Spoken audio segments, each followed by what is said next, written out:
Hello everyone, Rambles-on here, and if you've been keeping up to date with my channel, then you'll know that recently I've been reviewing Dragon Ball AF, a fan-made manga made by the same man who would go on to be the illustrator for Dragon Ball Super, and will most likely be the sole creator for the manga now that Akira Toriyama has passed away.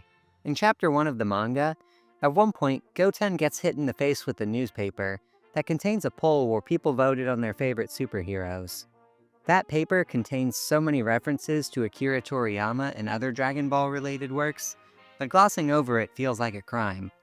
But it certainly wouldn't fit in a short, so this is kind of like a bonus video to show you all just how much Toyotarou flexed with his Toriyama fanboy knowledge. In first place is Papaya Man, an alter ego created by Oob to hide his true identity during the 31st Tenkaichi Budokai. Though, it didn't do a very good job considering Goku, of all people, was able to see through it. If you ask me, he really needs to do something about that helmet, as it's got him looking less like a papaya and more like, yeah. Second place is the man who defeated Cell, Mr. Satan. I'm sure he needs no explanation.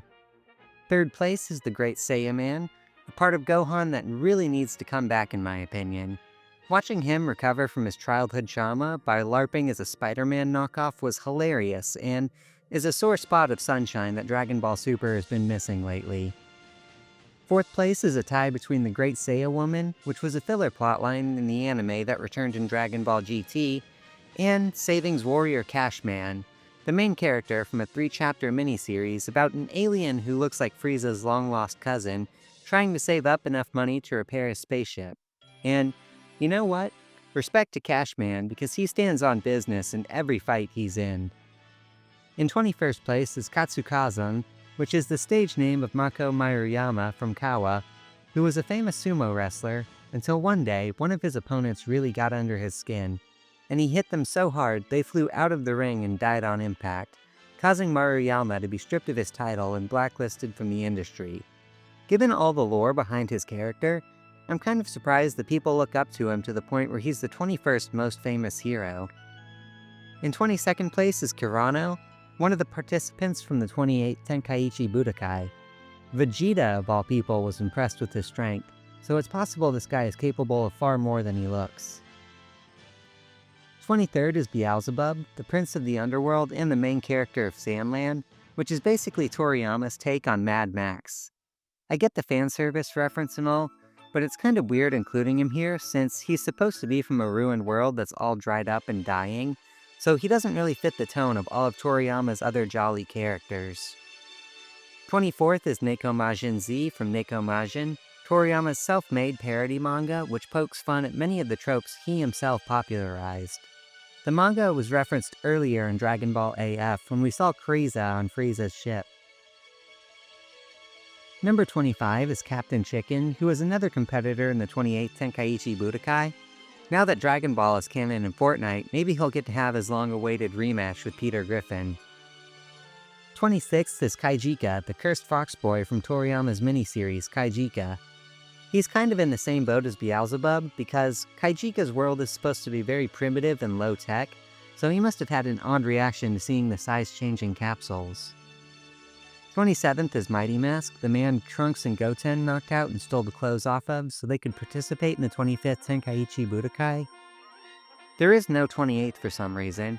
Either the redrawers riffed during the translation process, or Toyotarou can't count.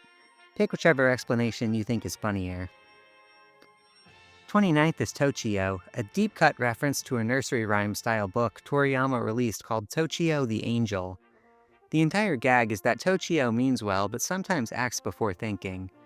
I bet people who are rescued by him have some interesting stories to tell.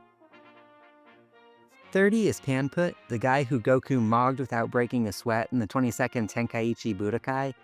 The idea of him as a superhero is funny because he's just like a normal guy. He doesn't even have money like Batman or is really skilled with a weapon like Green Arrow.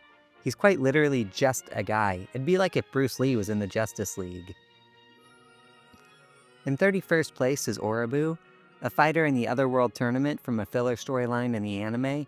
I guess he got brought back to life with the Dragon Balls at some point or something. 32nd place is Karoni, one of Mr. Satan's students. Considering Mr. Satan won a Tenkaichi Budokai, it's possible he's an actual legit martial artist. 33rd is Toible Man, a character original to Dragon Ball AF. I presume he's a stand-in for Toyotarou the way Toribot was a stand-in for Toriyama. 98th is Bacterian, Krillin's opponent from the 28th Tenkaichi Budokai, though I'd imagine he can't patrol very many areas since most of the villains he've stopped probably have a restraining order on him. 99th is P. Kobayashi, a crime fighter from Neko Majin Z who is very passionate about fighting crime and is a rival to Neko Majin Z. I bet this guy would be good friends with Moomin Rider. 100th is Great Saiyaman number 3. I guess no one remembers the third man to walk on the moon and all. And, of course, the hero who is unranked, presumably because no one voted for him, is Superman, a hero whose first appearance was in Toriyama's one-shot Tomato Girl Detective, but later went on to become a recurring character in Dr. Slump.